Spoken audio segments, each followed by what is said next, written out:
Next week you're gonna have to get someone. I'm out. Oh, we're all out. Oh, good. Yeah. In fact, I thought we could get a sound bite today. Just going, today's a pre-recorded. Good afternoon and welcome to 21.6 The Net and the questions you never thought you would ask in church. Take it away, guys. Doom, doom, doom, doom.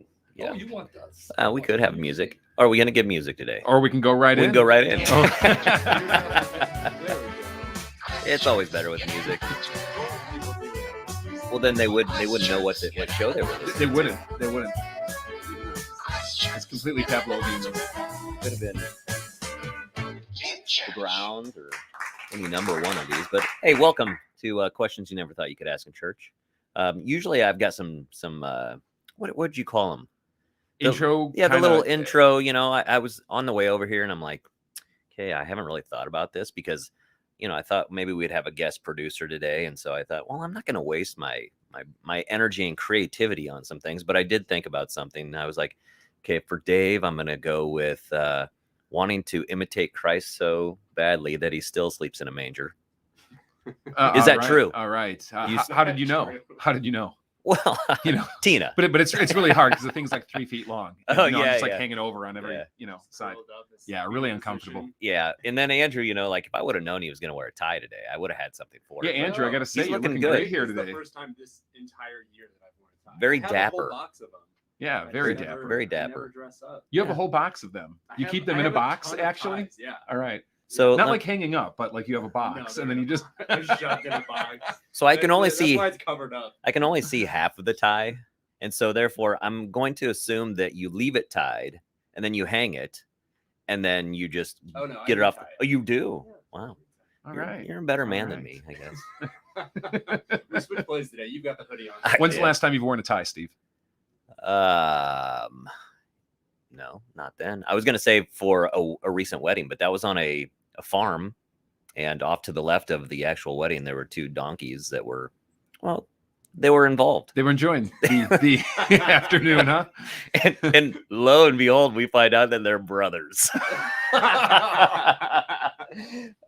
So Barbie's over there. She's hearing noises, you know, and it's during the ceremony that's outside, which, you know, is like, who could have planned this, right? So then she looks back at me because I'm running sound for this, and she sees me like laughing, you know, trying to Keep it together. Yeah. and with my phone recording this, At the and then she starts laughing, and so then, you know, there's this like, oh my gosh, we're gonna lose it at this wedding, and we got to be quiet here. So anyway, that's not the last time. I didn't wear a tie to that. I wore a sweater. So Yeah. That's good. Yeah. Maybe a funeral. I think it was a All funeral. right, so we got to figure out what the intro track is going to be for that next time, Steve. And then, you know, I think you laid it down just Yeah. great. Yeah. Donkey Yeah. fornication in the background. Well, whatever. Well, everyone, we let's get do want going. to welcome you to questions you never thought you could ask in church.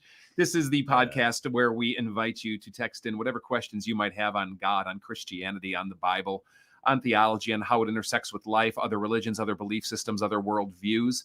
We really do this podcast because we're all church workers here, and we find that there are so many people who go into churches every week afraid to ask questions that they have, or unsure if they can ask them without fear of judgment or reprisal, embarrassed maybe to ask them, or not even sure how to articulate them, and looking just for some help to navigate through the things that they're thinking about, the things that they're wondering about, maybe the things that they're being challenged about, things that they're coming up against that maybe friends or family are talking about, and not really sure how to navigate it. Well, this is the place where you can text them in. And the way you do it is simple.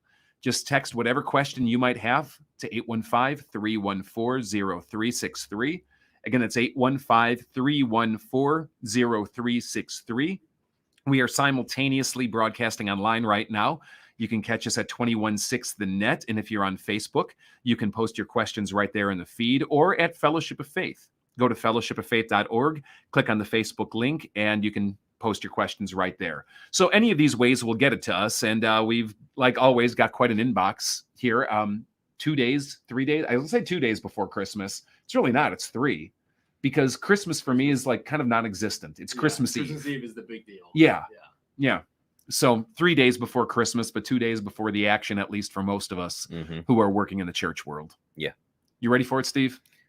I'm so ready to execute on this. Well, yeah, we had rehearsal last night. It went smoothly, and now it's like, can we just do it? You're right. Yeah. Right. Now Yeah, it's like, exactly. okay, so let's just get this done Yeah. and enjoy it and then go home. So like Steve was, the other Steve who, runs sound with us, Aframis, was there last night. He's like, I bet you after this, you guys are just so ready to be done with this. And he's exactly right. So curious. It's the waiting. It is, Yeah. But it's the preparation. It's the mental pieces where, you're trying to visualize and put all the pieces together and organize the right people or different people and whatnot. And it is overwhelming sometimes, but at the same time, fun to see it unfold and like even more so just to see the involvement of the congregation at that point too. Like, okay, you know what, it's setting it up for them. So it's a present, so, but I will be happy to be on Interstate 80 headed west on Christmas morning. Those words have never been spoken. Yeah. Ever. Yeah. Happy to drive through all, All of 6 Iowa. hours of Iowa. Yeah. Yeah. Yeah. That's a rough drive. Steve, he does know where I'm from, right? Yes, he does. Yeah. He will make it known. But at least Right, I'm not all traveling on a donkey. So that's good. I'm thankful. Or two. I'm not sure you're getting the better deal, man. or maybe I should be through Iowa. Yeah. Anyway. So Questions. We've got a few Christmas questions, a few non-Christmas questions. Since we're already talking about Christmas, let's start off with one of those. Why do Christians insist on stockings, lights, and all the decorations that we see? If you go to our church building, you will be overwhelmed by those. Yeah, I can't speak to the context of maybe where this question is coming out of, but I can tell you this: as a faith system or religion, Christians don't insist on stockings, lights, and decorations. This is stuff of tradition. This is stuff of fun. This has nothing to do with the faith or in any kind of central way. However, I think any of us who have ever spent time in a Christian church would say right off the bat that sadly, Christians too often get hung up on all the, what I would call cultural trappings than they do the actual substance and meaning. And hopefully Christians will take a hard look if that's the case. They're not singing my favorite song this Christmas Eve, or it's not the time that I like, or all this kind of, stuff that really is central to what Jesus' message is about. But no, let me assure you that if you are coming across Christians that are insisting on it, it is because of their personality, not because of anything to do with the way of Christ. Yeah. I think there's a lot of things within Christianity that aren't necessities. Like we don't need a church building. Yep. Okay. Well, Jesus didn't have a building that he went to. And of course there was different things, the temple. Well, sure. But that's not where a lot of his work was being done. But to your point, my point is sometimes he's on hillsides. Sometimes he's on the open road. Right. Sometimes he's in a living room. It wasn't a requirement is what Yes. I'm saying. Right. Just like a stocking Right. is not a requirement of Christmas. Yeah. It's just something that we enjoy doing. Yeah. So I forgot to put up. I have a it's like a 4-foot stocking. I haven't hung it up yet. And it doesn't have a name. It just says greed on it, It right? doesn't say anything. Yeah. on So it. you hang up like, your brothers and your sister's stockings, and then there's yours, and it just says greed. And what do it's you put 4 in feet. it? I've Nothing? never put anything in it. Have Purely you checked to see decorative? if there's anything in it? No, there might be. Maybe a fruitcake. So I was It's been talking to sitting in the someone closet for weeks, or for so years. moldy and gross. just this past week. They were telling me what they would do with their kids. So it was this mom who would actually self-load her own stocking with coal. Oh. And so on Christmas morning, they would wake up and they're like 3-year-old or 4-year-old would be like, "Mommy, what did you do?" And she would just totally play it. It's like, I respect that. Yeah, that was good. Yeah. I think I'm going to Do roll you on need that. your kids to think less of you as a parent? You're so good. You're like, they can handle this. That's fine. Got to keep them off balance there, right? So do you decorate your house? I know the answer. I'm asking. On the outside, absolutely not. I'm not. I am not getting out there because Christmas season comes to an end, and then what do you do in late January, early February? Oh, It's you like, leave the lights on. Nope. No, I'm, absolutely. I'm not doing They're called any of St. that. Patrick's I'll look lights. at my neighbors and be like, nice. by That's- April 1, by that's April gonna Fool's suck. Day. Yeah, right. We have a little hanger. Just don't turn them on. They No. go up all year long. We have a hanger that goes over our front door, and there's a wreath that hangs on it, and that's the extent of our outside decor. Inside, we've got some, Santa Claus that I think it's busted now, but you press his hand and it starts singing Jingle Bell Rock and it dances. We have a tree, but we're going to take it down tomorrow, actually, because since we're leaving, our cat is staying home. This cat is like, that's his favorite place, her favorite place. And we have a little spray bottle of water. So I'm constantly like spraying. Yeah, this, right. And, right, and yeah. it doesn't do any good. Nothing whatsoever. You know? So it's just like, have a wet cat. what am I doing? In a wet tree, you know? Straight at the lights. So all the decorations are droopy. It's a sad tree. So no, other than that, we have, really nothing. And we're not here for Christmas. So, we'll let my parents handle all the decor in Nebraska. Yeah. We don't have to put it up or take it down. We just get to enjoy it. It's like a boat. The only thing better than a boat is a friend with a boat. Correct. The only thing better than Christmas deco is friends that invite you over with Christmas deco. Yeah. Mhm. That's how most things are. Like other friends with pets, friends with kids. Because then it's all sometimes responsibility. You go, here, have this back now. I enjoyed myself. Here you go. Yeah. I have a tree, but that's pretty much it. And you had it up pretty early, didn't Well, you? and a I did. 4-foot It was stocking. up in November, and a 4-foot stocking, but that's still, I haven't put it out yet. It's in the closet. I need to take that out. You had your tree up in November. Mm-hmm. I would I imagine. left mine up last year until like March. That's what I was gonna say. I thought you did. I don't know why you live alone. Yeah. No one really comes to your house Exactly. because we've never been invited. I've never gotten an invite. There's I've come over. Basically, no one has been invited. I only invite you over when I need you to fix. Hey, I know. Andrew, why don't you give your address online Yeah. here, and, Yeah. If anyone wants Just to in stop case you by, want to feel stop by free. on Christmas. Right. He's gonna be a lonely little elf. Chances are I won't be there. 12 days of carolers and cookies and squatters and everything else showing up. That'd be perfect. Could you, when you get home, you're like, could you at least just take in the tree down? I mean, that's all I'm asking. Take the trash out. I Yeah. don't know. One of those things. I would leave it up all year round if I were you. It's not. I like it. It's an It's an a good ambiance, vibe right? in the room. Yeah. You got the little sparkly lights and it reminds you of Jesus as a little baby all year round. Exactly. But Anyway, that transitions well. good. There's a question about what are the 12 days of Christmas? Oh, what are the I 12 don't know days if of they want us to Christmas? sing the song for them. Steve, or... would you rather sing 12 Days of Christmas or Mary Did You Know? 12 days. 12 days, any Yeah. day. What if Mariah Carey arranged it? Would you do Mariah Carey's she arrangement probably of 12 has. days? It's probably second on that CD. It probably is. Yeah. No one gets that That, far. yeah. I think you should get that stuck on repeat through Drive Through Iowa, on Christmas Yeah. Day. That would be a good ride. Probably wouldn't make it to Nebraska. Yeah, so the 12 Days of Christmas, let's step away from the carol and what the carol is based on. It's part of the church year. And Christians from very early on not only rotated their lives around Christ, but as an extension of that, rotated their measurement of time around Christ. And so regardless of what the year might be, New Year's, end of year, and all these kinds of things and holidays, they had their own calendar. And in that calendar, they had seasons which were meant to focus on certain key aspects or points in the life of Christ. So you have the Christmas season. And the Christmas season is a season. It is not a day. And Christmas season, contrary to popular belief, does not start the day after Thanksgiving. That in the church year is a season called Advent. And on December 25th starts the season of Christmas, which lasts 12 days, which brings someone up to the next day, which is called, or the next season, which is called Epiphany, January 6th, if you care. And those 12 days are meant to be a time of celebration and joy in the birth of Jesus and his coming into the world and all that entails. And historically, it's been a time for Christians, not so much lately anymore, but at least historically, a time of just true celebration in all that it means to be a follower of Christ and all that he's done and all that God has done through him by sending him into the world. The reality, like Steve, I mean, I'll kind of put you're done with Christmas before the Christmas season even starts. Well, I'm done with Christmas pretty much any time. Yeah, that's true. Yeah, right. You are. Yeah. If you, for our listeners right now, if you don't see Steve, he's dressed in green. He's got a lot of fur kind of hanging out, and a heart that's like 4 sizes too small, or something like that. Right. Yes. No, Pray for Steve. Don't.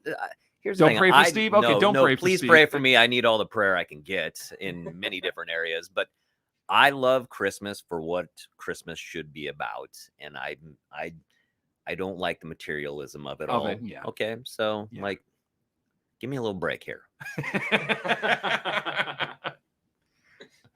So on these 12 days, starting December 25th, you have a season, if you will, that lasts, those 12 days, hence the 12 days of Christmas. Now, the carol is based on this, and there's a lot of tradition around this carol and how it began. One that I always found compelling, certainly interesting, is that in the wake of the English Reformation, so you go back to like Henry VIII, who secedes from the Roman Catholic Church in 1530, basically because he wants a divorce and to marry someone else, and there's kind of like this bloody era of Protestant versus Catholic, depending on who the reigning king is. And the tradition is that during this era, the Tudor dynasty, when it was heavily Protestant and Catholicism was being persecuted and rooted out, that the carol, 12 Days of Christmas, was written as sort of a secret catechism, if you will. So each day would correspond to some like key aspect of the Christian faith. And there's a lot of speculation on how that lines up. And historically, it's not completely tenable, but there's enough kind of talk around it that at least is suggestively interesting. And so the partridge in the pear tree, of course, is Jesus. The two turtle doves have been, speculated to be the Old and the New Testament, or, there's all, or the two eras, or if you will, the three French hens have been called everything from the three magi to, the Trinitarian aspect. I mean, and again, you can see that a lot of this is speculative, and it may have had 10 different points of comparison, because as the song is being sung in secret, if you will, each family, each church, each underground is going to kind of interpret it or attach their own meaning to it. But you can look some of this stuff up online if you want to see what some of these correspondences are. And honestly, if you're familiar with the Christian faith, you could probably guess most of it. I mean, like if I throw the number 12 out, I wonder what that is. You got like maybe 2 or 3 choices they're all strong contenders here. If I threw the number 10 out, same thing. So you had the 144,000.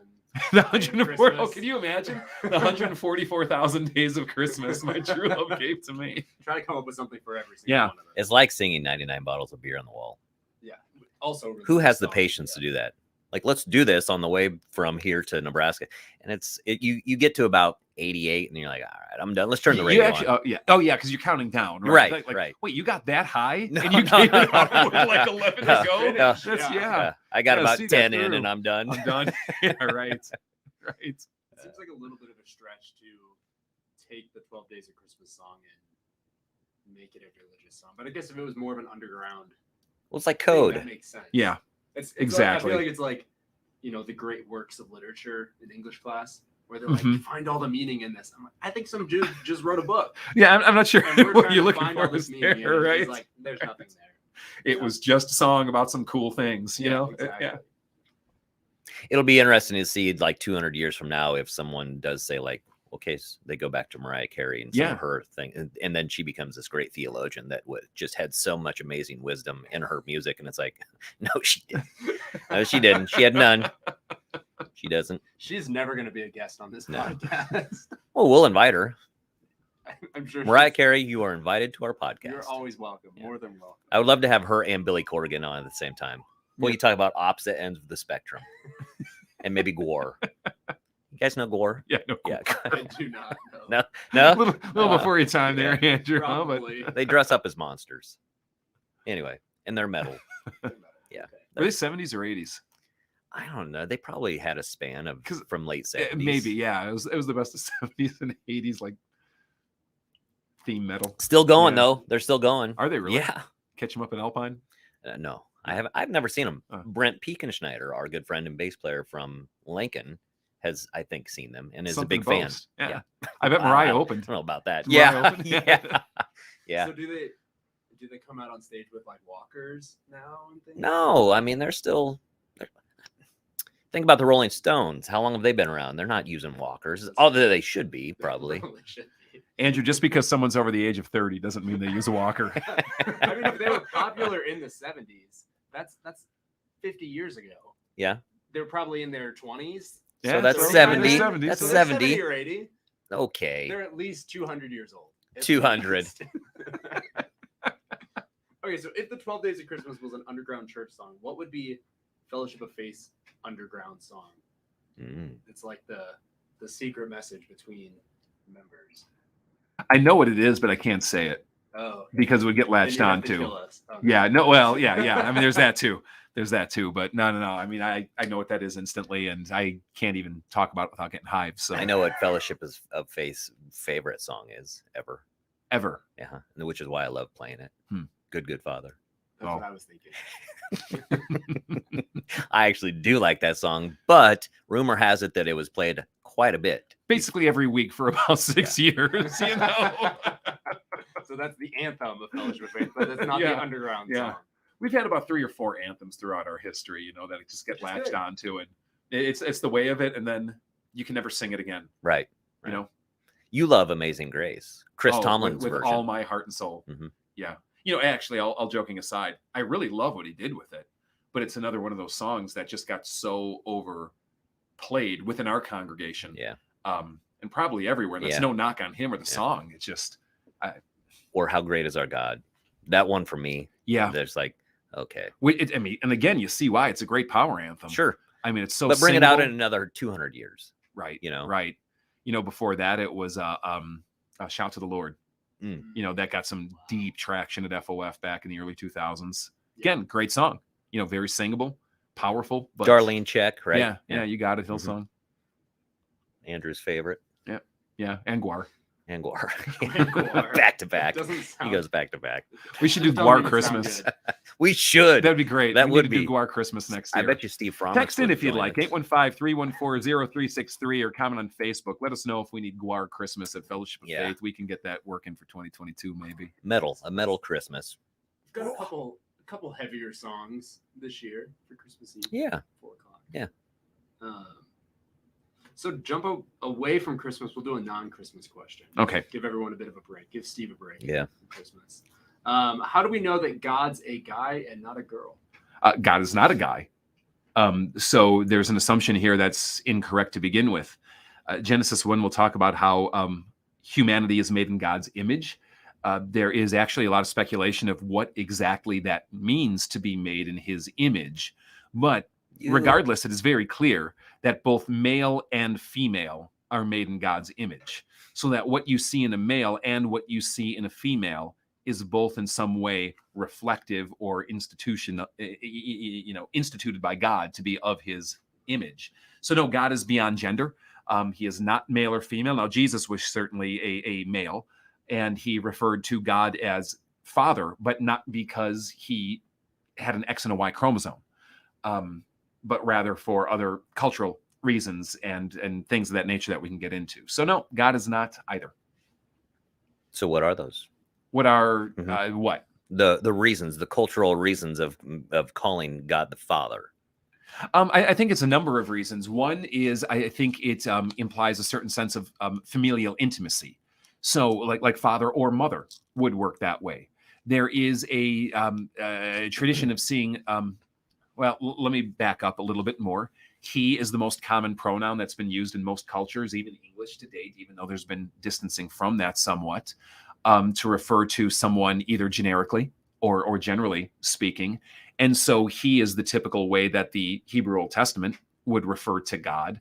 I don't think Jesus is trying to make an issue, a statement, or a point on these kinds of things. You're just talking the way people talk and the way people know in a very familial kind of way. God has an intimacy with us like a father would have with a child. But I do think you could push it more than that. And this isn't to deny motherly aspects of God either, which the Old Testament will use for God at times. We'll talk about God as a nursing mother, holding us as an infant to his breast, or as a mother hen, gathering the chicks under the wings and things like that. But certainly in the Old Testament culture in Jesus' day too, the father was the head of the household. And when we come to God, there's a sense of supremacy here. There's a sense of authority here. There's a sense of you are in charge and you are the one who is leading us and guiding us and setting the standard and the code as a father would do in their day and age. With it came certain cultural responsibilities of a father towards his family, which you see Jesus play out in Paul additionally as well. And, you can go on and on with some of this kind of stuff. I think there's two equal and opposite errors that often happen in this discussion. One is when people want to jettison father language and insist on mother language for some sense of gender equality. And discussions of gender equality aside, that merits its own conversation. I don't think this is the way to do it. I think you follow the trend of what Jesus and the scriptures did. At the other hand, I think it's also an equal mistake to get so much baggage out of father language that you're starting to think that male is somehow superior to female or more in the image of God than female, or that God is somehow more inherently aligned with maleness than femaleness. That starts getting you far afield. So yeah, great question. Great question. Let's see. Can you explain Deuteronomy 25, 11, and 12? Okay, so let me look it up, and there's more comments to that, but I think we should start there. And okay. And real quick, while you're looking that up, Gary from Singapore says good morning. So good morning. All right, Singapore. Thank you for listening in, Gary. Glad to have you with us. Second grade, I did a country report on Singapore. Did you really? I tried to pick the smallest country, and at the time, I believe it was the smallest country land-wise. I couldn't tell you anything more about it, but I'm sure Gary knows. So. Yeah, and Gary, thanks for listening today. And honestly, if you don't mind posting, we'd love to hear how the Christian church is doing in Singapore and what's happening. State of thing, what's happening out there. Yeah. Go ahead and post it online. While we give that over to Gary, let me read Deuteronomy 25, verse 11 and 12. If two men are fighting and the wife of one of them comes to rescue her husband from his assailant, and she reaches out and seizes him by his testicles, you shall cut off her hand, show her no pity. All right. How about that for a life verse? You gonna memorize that? I was not expecting that. Merry Christmas. Merry Christmas. It's all a good night. That's all we You have. know, I would have been the perfect timing for my hat, my elf hat that says jingle this. Maybe not after this has happened. Right. Well, Yeah. So let's have the follow-up So question the to this. So we follow-up- set the context. I'm struggling with why God would be okay with this as punishment. One of my friends was making fun of Christianity and shared this verse to make a point, and I've been struggling since reading it. I'm so glad you texted this in. Thank you for this is what this show is about, is honestly a place you can ask these kinds of questions and a place that we can discuss them honestly. Yes, certainly I think all of us look at a passage like this out of Deuteronomy and just kind of have this moment of pause going, what? Oh, like what do you do with that? And so I'm really sorry that your friend is choosing something like this to make fun of. There are so many easier ways to make fun of Christians than this. And sadly, I think your friend is making some very mistaken assumptions about what Christians believe. And so let me just dig into this. First of all, to my knowledge, there has never been a Christian church, Christian community, Christian faith tradition, Christian belief system, Christian denomination, you name it, in the 2,000 years of history since Christ that has practiced this. This passage comes out of the Old Testament. It's part of the Mosaic Law, and it's more Jewish than Christian, if you allow me to go that way. And I just want to challenge back. I'm curious, is your friend making fun of Jews on this passage? And if not, how come? And why is he associating it with Christians despite the fact that Christians don't practice it? Well, I think I know why, is because many Christians, like myself, like us here on the show, say that the Bible is the inspired, inerrant word of God.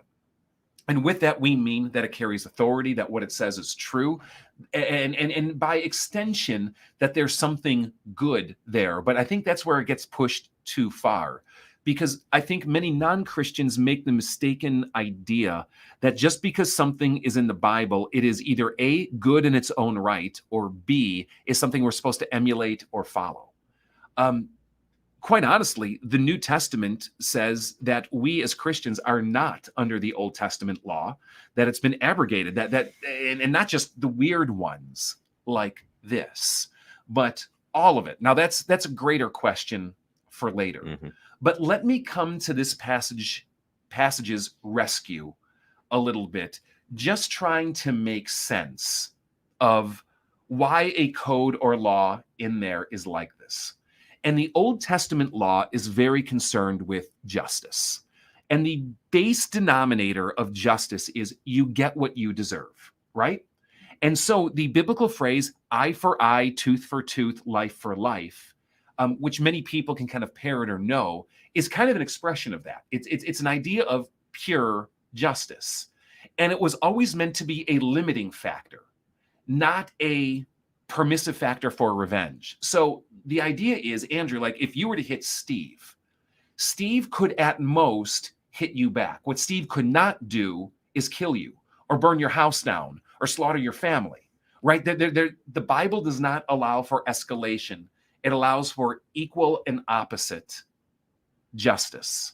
And that's how the legal code, and I say it that way intentionally, because not just a moral code, much of the Old Testament law was a legal code by which the ancient nation of Israel would try to just like function in life together. Like what are our laws and how do we regulate this when people actually do grab each other by the balls? Right. You know, and again, happens? That analogy you just gave between Andrew and I was Old Testament. So that it's not confused with, well, this is still happening. No. Right. We're talking strictly in Right. the Old Testament mindset. Well, you know, to make sense of a passage like this, I mean, this is kind of the self-evident comment of the day.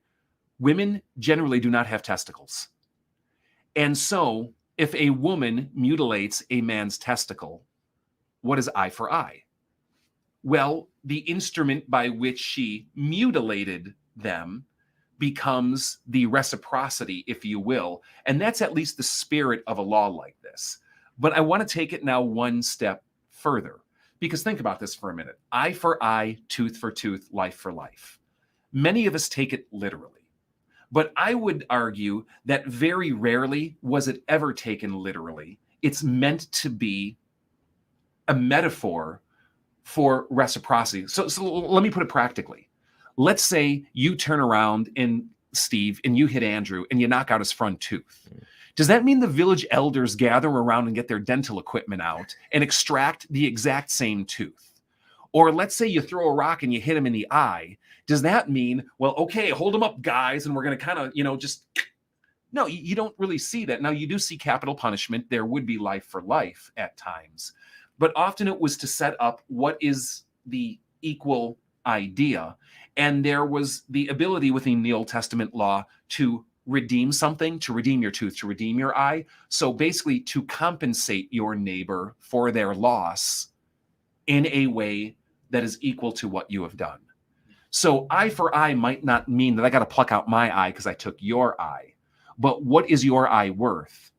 And to that level, I would compensate you in the same in a case like this. Now, I can't say that this was never practiced in the ancient Old Testament, world, and that a woman never got her hand cut off.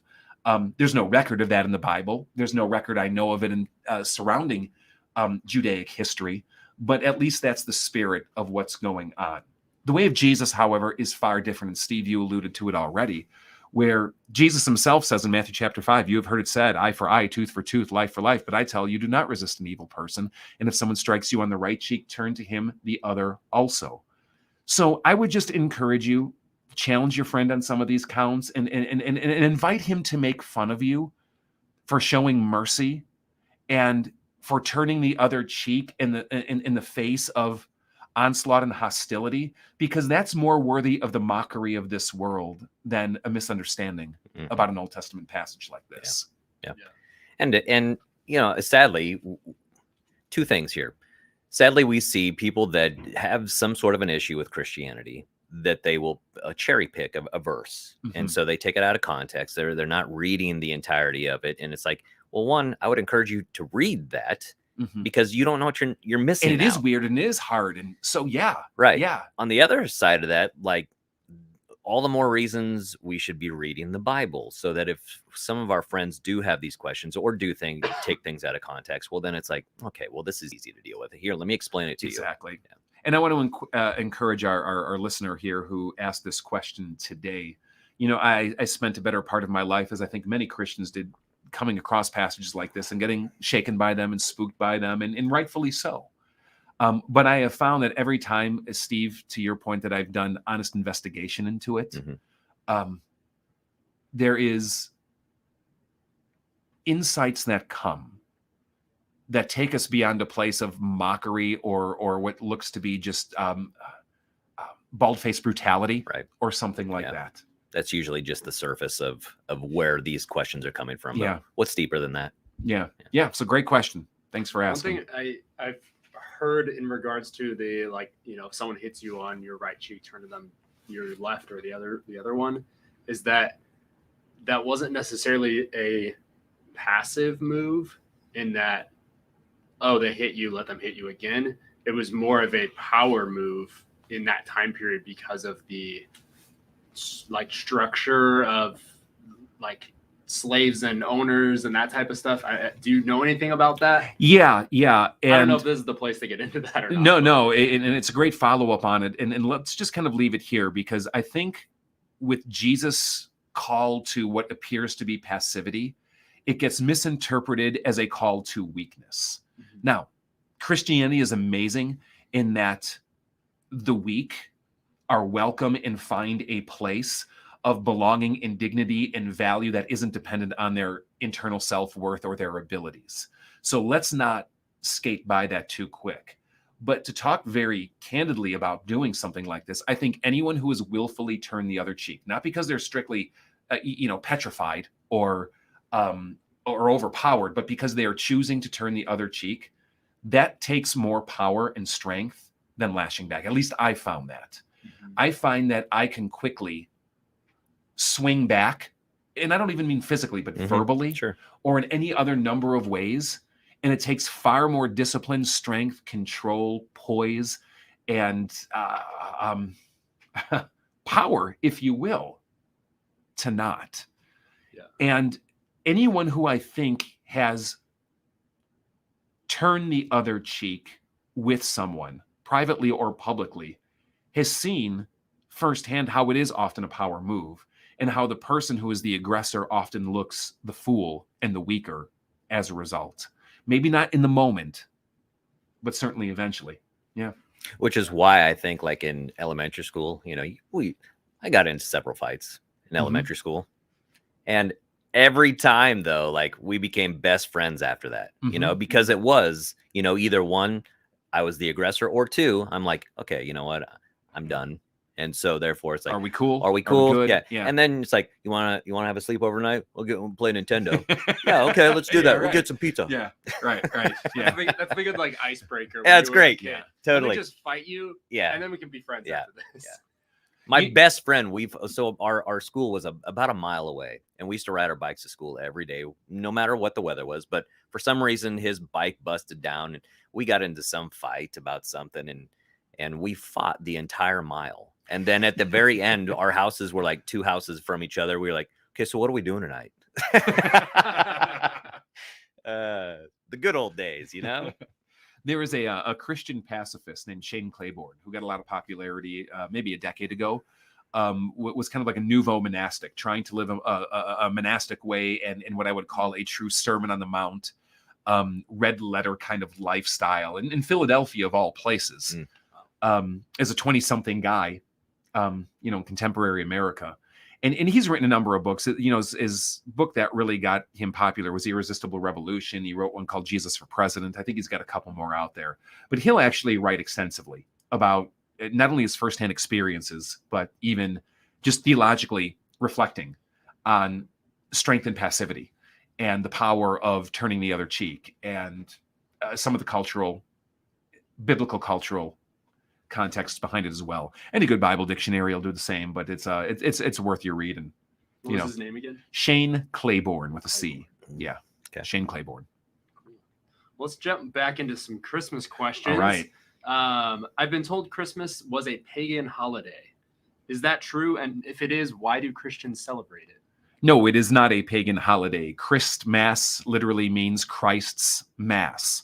And I want you to think Mass not like weight or the substance of something, but in the Roman Catholic idea that every day a priest is required to say a Mass, which in essence means I do communion. I'm going to consecrate the elements and celebrate communion in Roman Catholic theology. Of course, that means Christ is being re-sacrificed all over again. And the Roman Catholic mindset, therefore, is that Christ is constantly being sacrificed for the sins of the world 24/7. Because if you got like 1.5 billion priests, and that's an exaggeration, but worldwide, in every time zone doing this, it's constantly being done.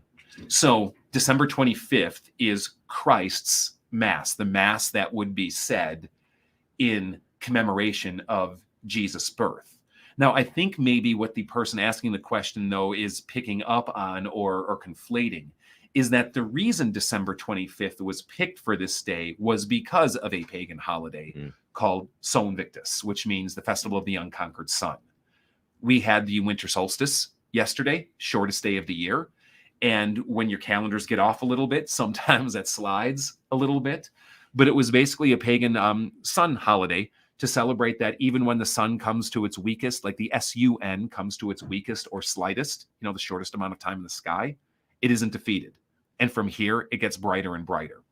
Well, early Christians appropriated the same holiday that the Roman Empire loved to celebrate, apparently, and appropriated it for a different sun, an S-O-N, a new sun, the Son of God, going, he's the real light, not the S-U-N that brings hope to this world that our lives are dependent on.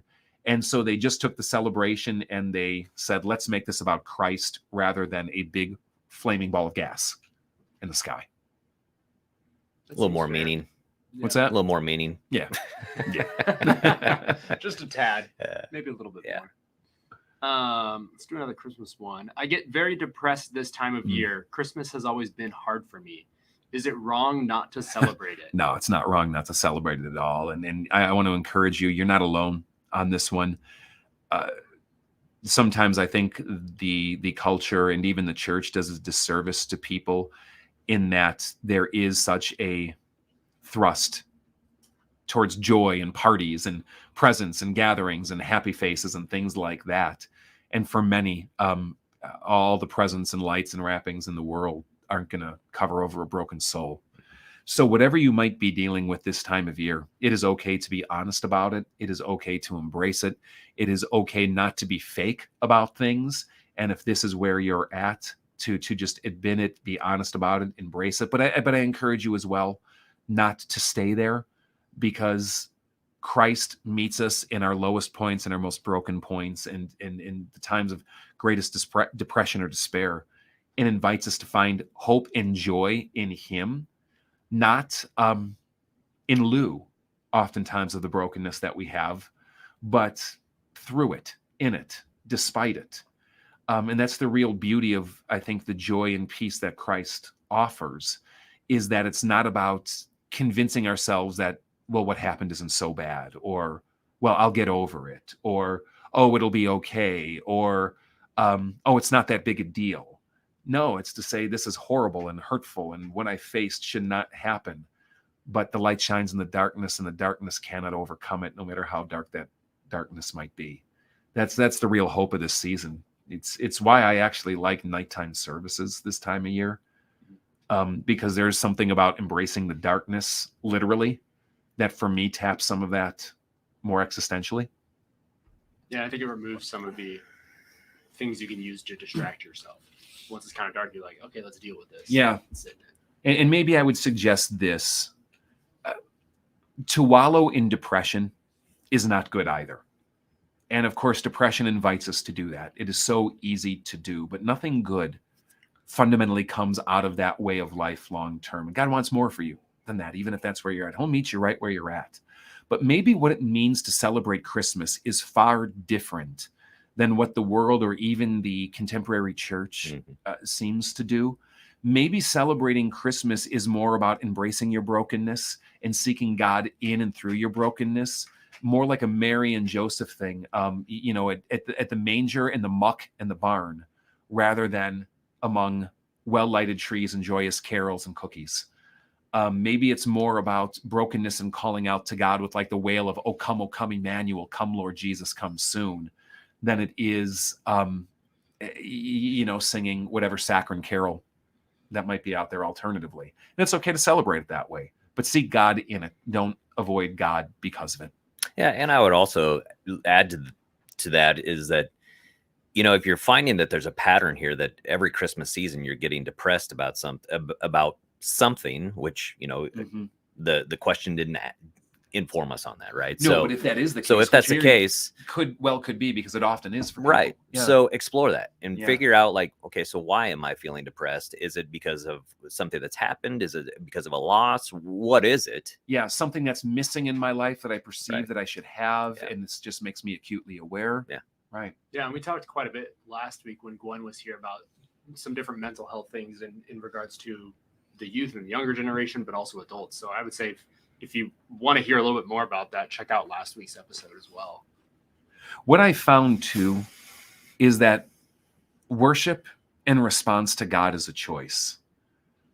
Far too many people make it dependent on their emotional state. I'll do it if I feel like it, as though I'm just passively dependent on my feelings in the moment, on whether I will rejoice in the presence of God, seek God, praise God, pray to God.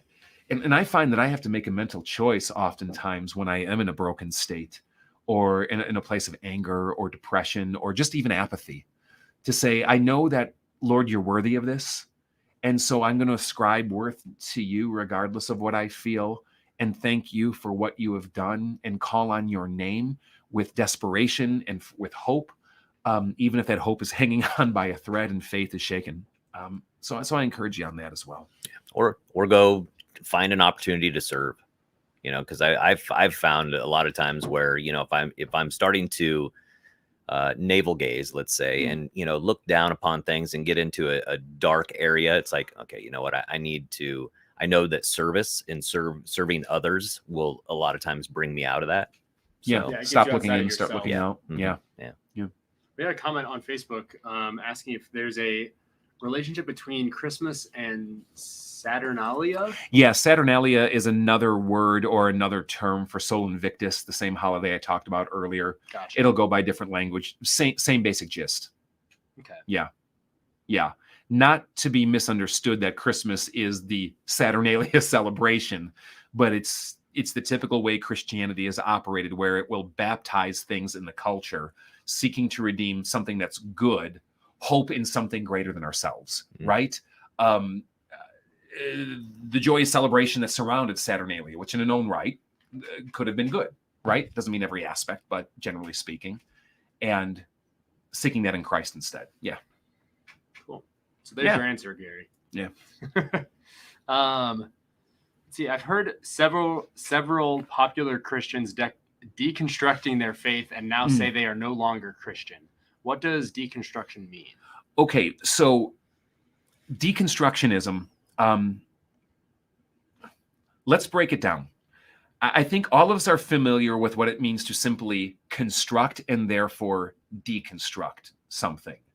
So deconstructionism has become a popular movement. It was really pioneered by Jacques Derrida, but it exists before him, basically in not only philosophy, but literary criticism. And the idea behind it is, how do you take apart a belief system, a document, a story, a meta-narrative, and a worldview or an idea? How do you take it apart so that you can critically analyze its pieces in order to better understand what it's all about? Now, that's best construction. But the problem with deconstructionism, both from Derrida and as a movement, is that there is an underlying belief that there is no such thing as any kind of safe, consistent, or good worldview underneath of this belief system that is dependable or reliable. And that at some level, at best, all we're left with is guesswork, and at worst, power plays and manipulation, and people trying to exercise control over others. So it goes very hand in hand with the postmodern movement in that kind of approach, if you will. And so at one hand, I think every Christian leader should, in some sense, critically analyze what they believe. And if I can use language like this, deconstruct their faith, so to speak, and let themselves be challenged, and not just live in the assumptions of what they have inherited or been handed down. But I think it starts to get into dangerous country with what's happening today for two reasons. One is because it is often, again, built on the prevailing opinion that I'm just taking it apart because there's nothing there when I do. I'm taking it apart not in an honest investigation to find truth underneath, but just to kill it, analyze it, and be rid of it, so to speak, because the assumption is that there's nothing here except a power play by some group in history. The second problem that I think is happening today is that many Christian leaders, especially young ones, you hear this predominantly from like Christian celebrities in their 20s, which I always found that to be like just so odd to talk about a Christian celebrity. Yeah. But you know what I mean, that they're doing it publicly. And with running the risk of mischaracterizing some of them, because I think some are very sincere in it.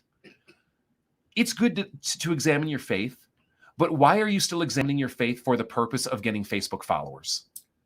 Why are you still examining your faith to get a listening audience and sell your book or your podcast or things like this? I'm a bit afraid by some of them that it's still being motivated by a celebrity reason as opposed to honest investigation. And the problem with it is it actually doing damage to people who are new in their faith, young in their faith, and aren't quite seasoned in their faith yet, and it's being shaken or destroyed.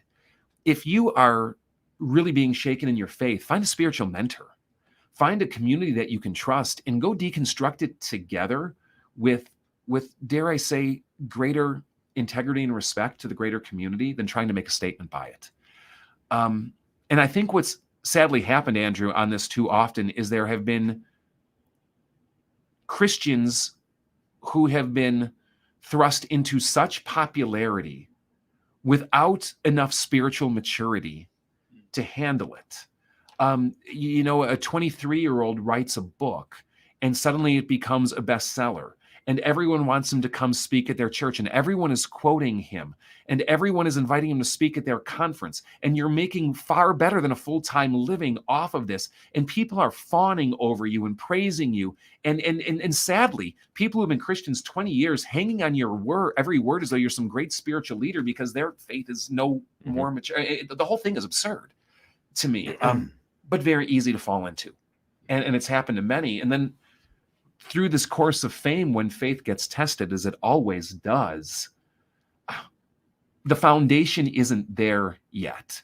And we've set these poor men and women up for failure, often inadvertently, by the fame and authority that we're thrusting on them and using them as a commodity rather than people on a faith journey themselves. Yeah.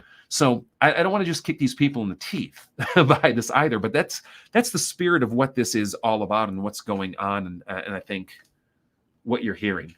Yeah. I've seen that in a lot of young worship leaders. Yeah. Because unfortunately, you have this area that you're in, you're on a stage, you have lights, you've got all the things that, fine being there. But you put it all in a package, and you have a congregation that is adoring you and praising you, and if it's growing gangbusters, and people are flooding and rushing in like it's a concert. Yeah, this must because of me, not because of what God's doing through the work of the congregation and through the gift that He's given you. So I've seen quite a few, and it's an easy trap go down in flames for it too. Yeah. And I think it's easy. It's easier nowadays to do that deconstruction in an unhealthy way or an unsupported way, because you can find anything online now. You can find anyone to support what you want the Bible to say or what you want, spirituality to say. So it's like, oh, well, this guy says this. Yeah. I agree with that. And a community that'll rally around you and give you your likes and do everything else, and as long as it's expedient. And the wording can be very tricky and manipulative. So it's not easy to catch sometimes, but yet you continue down that path, and then all of a sudden you're thinking, Jesus, is this even something I believe in anymore? Yeah. Well, and I think I think that's very easily happened with very large religions as well. Mm-hmm. Like all of a sudden you have a group of people surrounding you that all agree with what you're saying. Great. So I think it can be hard to find that truth, to know that you're deconstructing or constructing to the right thing or to the truth, if you will, the universal truth. Well, and look at our culture. Our culture is a very surface oriented culture where, well, if someone says something, well, then it must be true. And I'm not going to dig into it anymore, or I'll dig into it just a little bit only to find that, there's some truth to this, but go a little bit deeper. And it's like, oh, the whole thing is debunked or, whatever. So it is a very interesting time that we're in. So it's become popular and even in vogue to be, quote, post-Christian. Yeah. And I think that if anyone is on this journey, my advice would be simply this: critically analyze what you believe. But at a basis, there is always Christ. You know, you can critically analyze what you believe about Christ to make sure that this is accurate and true, and test it. But that is far different than trying to deconstruct God himself. And if Christianity truly is based, which it is, on the idea that it's a relationship with God and not just a philosophical system, sure, we can examine the philosophical systems that have grown up around, but at some base level, just be careful of jettisoning Christ or God as you are questioning maybe your faith tradition. Yeah. Hey, real quick, I know we don't have much time left, but I do want to address this question. Could we get rid of the calendar on there real quick? Yeah, it says, isn't that what drove the trend of the prosperity gospel that is so popular within the younger audience? You know, I think that the younger audience is certainly picking up on this because, quite honestly, anything that's iconoclastic, a younger generation is going to like. Younger generations always pride themselves on being rebels. So now, you know, what's the latest form of rebellion? Well, there's several I could talk about, but one is to be post-Christian, you know, because that's considered the dominant cultural system of a generation ago. I think the prosperity gospel, though, honestly, while I don't agree with it, I cut it some grace. I just think it got off the rails. I think it got far more motivated just by a misinterpretation of passages regarding promise and blessing that you'll find throughout the Bible, and people getting their timetables off, because the Bible is filled with promises of blessings, if you will, but there is not a guarantee that those blessings will be now. And I think the prosperity gospel makes the mistake of thinking either A, that it will be now, and B, if it isn't now, it's because I don't believe strong enough or I'm not doing enough. Now, I will certainly say this. There's a lot of Christians that I would go up to and go, your life is a wreck because of you. And if you were simply to live God's way a little bit more and by his principles, your life would be better.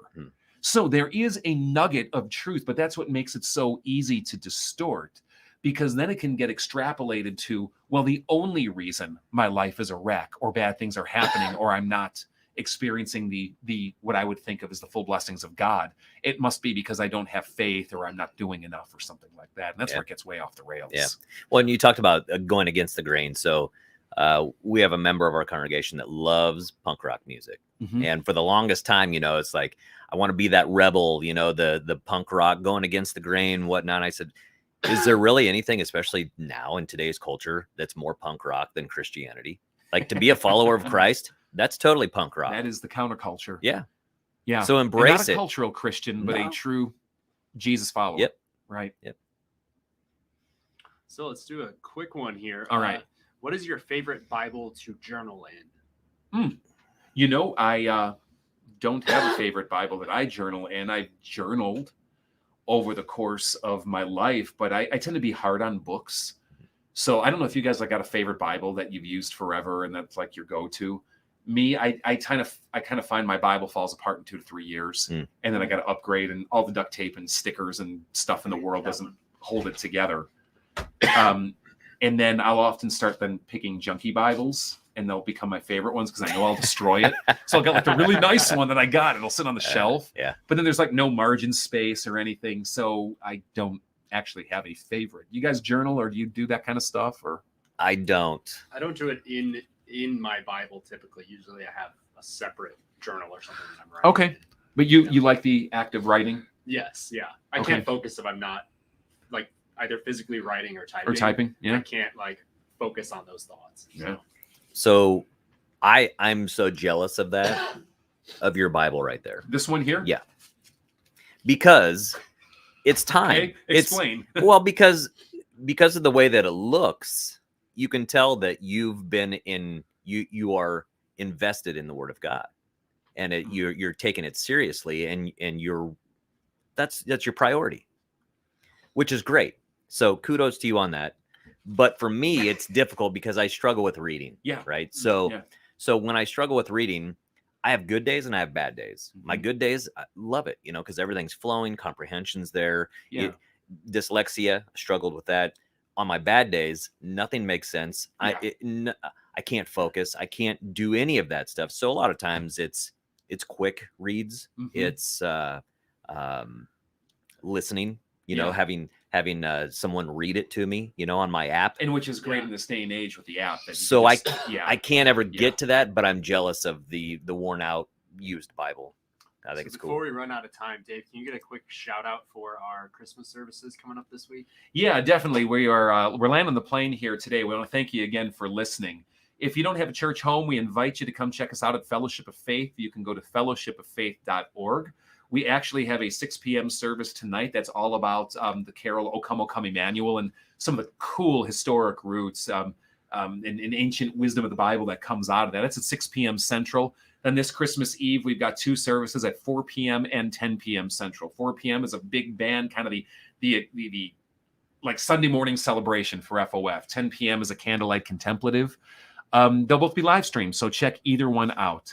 If we didn't get to your question today, they are in the inbox. Again, you can text them anytime to 815-314-0363. Thank you for listening. Merry Christmas. God bless.